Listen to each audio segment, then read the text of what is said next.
У горад над Сожам завіталі больш за 100 юных знаўцаў. Алімпіяда складаецца з двух этапаў. Першы – напісанне водгука на літаратурны твор, празаічны або паэтычны. Крытэрыі ацэнкі вызначаюць, наколькі канкурсант зразумеў твор, яго ідэю, правёў паралелі з іншымі літаратурнымі ўзорамі.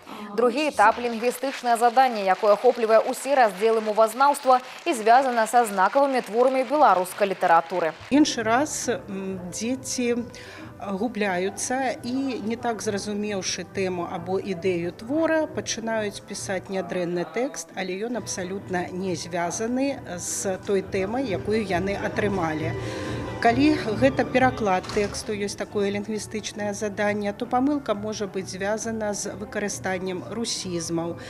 Памылкі могуць быць звязаны з неправільнымі граматычнымі формамі, але, як правіла, удзельнікі нашай алімпіяды ўжо заключнага этапу вельмі падрыхтаваныя. Удзел у рэспубліканскай алімпіядзе – выдатны шанец паказаць свае веды, здольнасці, талент.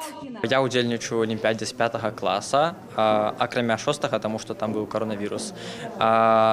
Усе разы удзельнічаю на вобласці, ну і з 9 класа, 9, 10 і 11 праходжу на рэспубліканскі этап. Заданні ўсё цяжэй і цяжэй. З кожным годам папаўняецца запас ведаў, і алімпіяды пісаць і лягчэй, і цяжэй, таму што ведаў больш, але як іх прымяніць цяжэй.